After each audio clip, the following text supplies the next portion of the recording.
안녕하세요. 웃는 치과 의사 오원장입니다.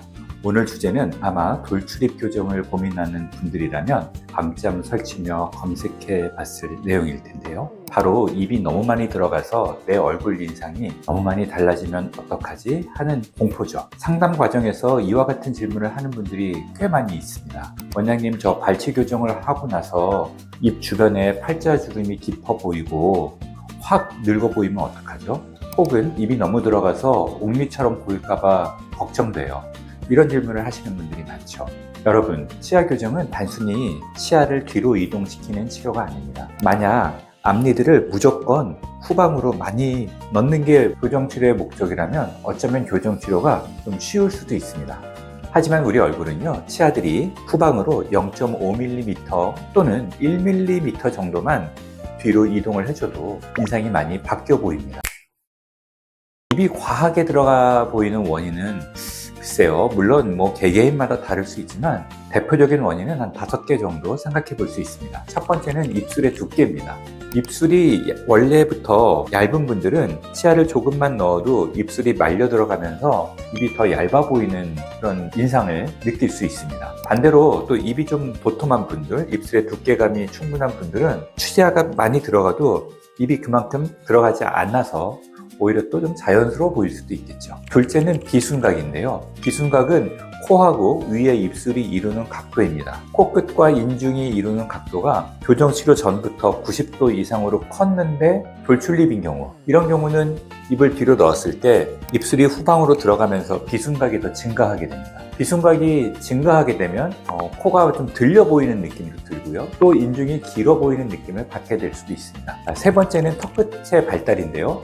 무턱이 분들은 입을 넣었을 때 인상의 변화 정도가 좋습니다. 입이 들어가면서 이 턱끝의 근육들이 재형성되면서 무턱이 좀 개선되는 효과가 나타나는데요. 반대로 주걱턱이었던 분들은 입을 넣게 되면 오히려 턱끝이 상대적으로 도드라져 보이니까 이런 부분에서 걱정이 생길 수 있겠죠. 넷째는 입 주변 피부의 탄력과 연조직의 두께입니다. 이건 나이랑도 관련이 있겠죠. 20대와 40, 50대의 교정치료 계획이 달라야 하는 이유가 여기에 있습니다. 피부가 얇고 탄력이 적은 경우에는요, 상대적으로 치아 이동량에 비해서 입술이 더 많이 들어가는 경향이 있습니다. 그리고 이제 마지막으로 고려해 볼 수 있는 요소는 치아의 각도입니다.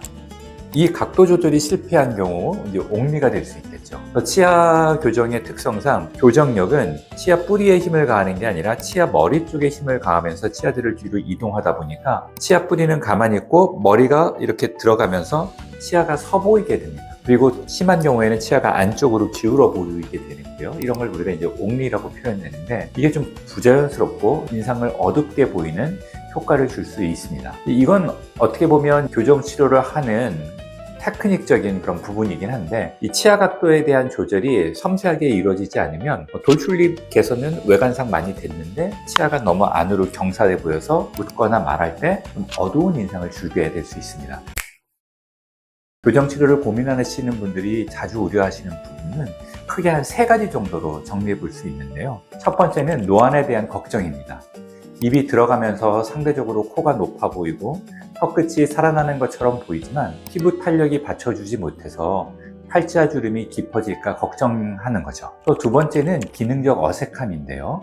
발음이나 미소 시 치아 노출에 변화가 생기니까 이런 것들이 어색해 보이지 않을까 하는 걱정입니다. 세 번째는 본인이 가지고 있던 고유한 이미지를 잃어버리는 것 아닐까에 대한 두려움입니다. 약간 입이 튀어나온 게 매력적으로 보였던 분들은 교정 치료 후에 그 특유의 개성이 사라지면서 얼굴이 길어 보이고 늙어 보일까 걱정하시는 거죠. 이러한 불안들을 해소하시려면 일단 내 얼굴에서 입이 들어가 보이는 원인이 무엇인지 정확히 분리해서 확인해 보는 게 좋겠습니다.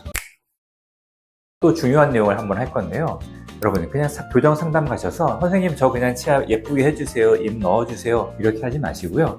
여러분의 의사를 조금 더 명확하게 의료진들한테 전달하는 게 좋습니다. 제가 지금부터 말씀드리는 내용들을 잘 메모하셨다가 한번 활용해 보시면 좋을 것 같아요. 제 입술 두께를 고려했을 때 발치 후에 입술이 말려 들어갈 가능성이 얼마나 될까요? 비순각이 지금도 큰 편인 것 같은데요. 비순각이 더 커지지 않게 돌출입 개선이 가능할까요? 이런 질문이죠. 세 번째 질문은 치아 머리만 들어가는 게 아니라 뿌리까지 같이 들어가는 이동이 가능할까요? 내 얼굴을 봤을 때 교정 치료 후에 팔자주름이 더 깊어지거나 하지는 않을까요? 혹시 중간에 입이 너무 많이 들어갔다고 생각이 되면 입을 그만 넣거나 혹은 오히려 조금 더 입이 나오도록 하는 교정치료도 가능할까요? 지금은 웃을 때 위에 앞니가 시원하게 보이는데 교정치료 후에도 웃을 때 이렇게 앞니가 시원하게 보일 수 있을까요? 제 턱끝 모양을 봤을 때 입이 들어가면 주걱턱처럼 턱이 튀어나와 보이진 않을까요?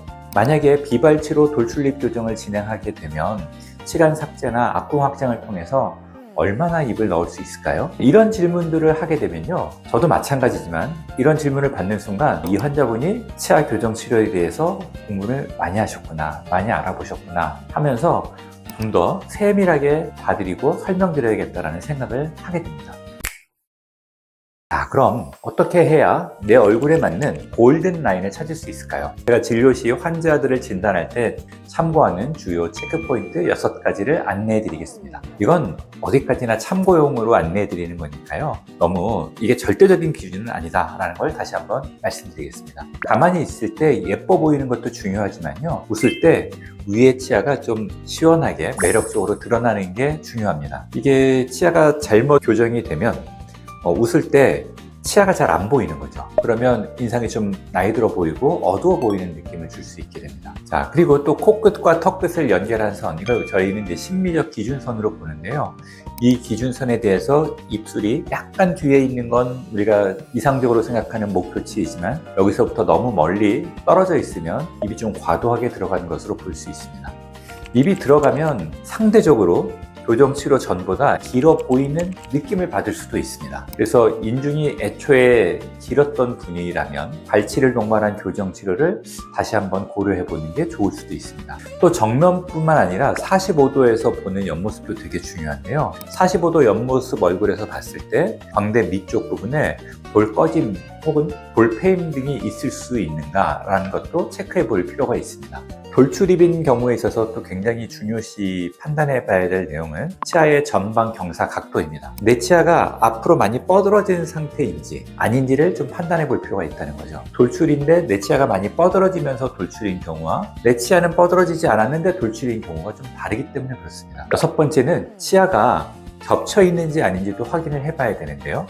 치아가 겹쳐 있다가 펴지게 되면 아무래도 블랙 트라이앵글들이 발생될 가능성이 높습니다. 그래서 이런 것들을 충분히 고려해서 치료 계획을 세우면서 진단을 해야 되겠죠. 이 6가지를 정밀 CT와 3D 스캔을 통해서 사전에 정확하게 인지하고 평가한 이후에 교정 치료를 통해서 실질적으로 이런 부분들을 해결할 수 있는가 하는 것이 교정 치료의 핵심이라고 할 수 있습니다. 여러분, 교정 치료는 1, 2개월 만에 끝나는 치료가 아니죠. 특히 돌출입 교정 같은 경우는 최소 1년에서 2년, 길게는 그 이상 여러분의 소중한 시간을 필요로 하는 그런 치과 치료입니다. 제가 오늘 입이 너무 많이 들어갈까 무섭다는 분들을 위해 여러 가지 정보를 드렸는데요. 가장 중요한 건 한 가지입니다. 나의 해부학적인 한계를 인정하고요. 그 안에서 최선의 치아 밸런스를 찾는 겁니다. 무조건 많이 넣는다고 예뻐지는 게 아니고요. 내 얼굴의 다른 부분들과 치아 배열의 조화가 이루어지는 지점을 찾는 게 중요합니다. 치료 결과는 개인의 골격에 따라 다를 수밖에 없고요. 또 개인의 연조직 상태, 또 치아 배열의 상태에 따라 달라질 수밖에 없습니다. 그러니 꼭 숙련된 치과 교정과 전문의와 상담을 해보시는 걸 추천드리겠습니다. 오늘 영상이 돌출입 교정을 앞두고 계신 분들의 걱정과 불안을 안심과 성공 치료에 대한 확신으로 바꾸는데 조금이라도 도움이 되었으면 좋겠습니다. 오늘도 행복한 하루, 건강한 치아 되세요. 감사합니다.